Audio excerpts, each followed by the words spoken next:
τα γερμανικά σύνορα ήταν μια κατεστραμμένη γη. Δεν έχει παθητική στάση. Ξεκινάει όλη αυτή την ανοικοδόμηση με προκλητικό τρόπο, δηλαδή συνέχεια ήταν στην επίθεση. Το στυλ του Στάλιν στην επίθεση, που έδωνε και σε εμάς θάρρος. Βοηθούσε τις άλλες χώρες, βοηθούσε την Κίνα να προχωρήσει, βοηθούσε τα κράτη της Αφρικής, της Νότιας, ό,τι υπήρχε το βοηθούσε. Τα κινήματα τα οποία γινόταν στην Ευρώπη.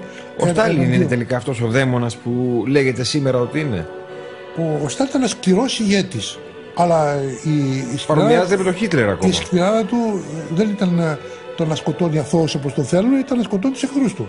Το να κάνουν ορισμένες συλλήψεις μέσα σε ένα πόλεμο, ποιος δεν έκανε συλλήψεις? Δεν έκανε η Αγγλία, δεν έκανε η Αμερική.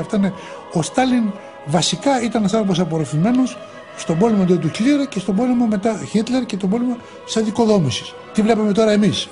Αν θέλω να σου πω την κρίση με τον Στάλιν, θα πούμε άλλη φορά, γιατί αυτά επιδέχονται και πολλές. Γιατί σήμερα υπάρχει τέτοια ψύχωση που. Ήταν ένας Χίτλερ πάντως? Όχι, μα αστεία πράγματα τώρα. Ναι. Μιλάμε για αυτά τα πράγματα τώρα. Μιλάμε για ένα Χίτλερ ο οποίος ήταν άνθρωπος ο οποίος έζησε με το μίσος και την καταστροφή και το θάνατο και το θάνατο ομάδων κλπ. Ο Στάλιν οδήγησε το λαό του στη νίκη. Οδήγησε όλη την ανθρωπότητα στη νίκη.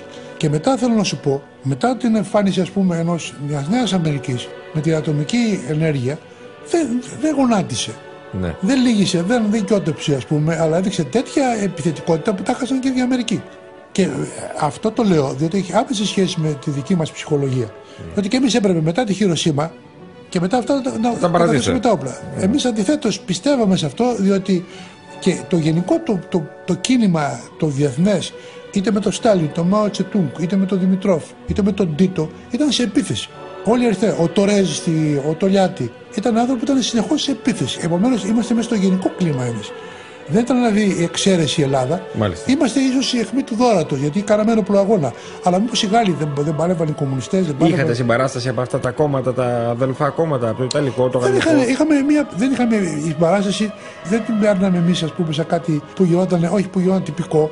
Το γεγονός ότι πάλευαν αυτοί, ότι φώναζαν έξω οι Αμερικάνοι από τη Γαλλία και κάναμε κι εμείς έξω οι Αμερικάνοι. Ήταν εξ αντικειμένου είμαστε σύμμαχοι. Είμαστε δηλαδή μια πορεία εκατοντάδων εκατομμυρίων ανθρώπων παράλληλα, σε μια πορεία επίθεσης, την οποία όμως τον κύριο χαρακτήρα τον έδινε ο Στάλιν, ο οποίος βγάζει τότε και το μεγάλο ας πούμε αίτημα για ειρήνη.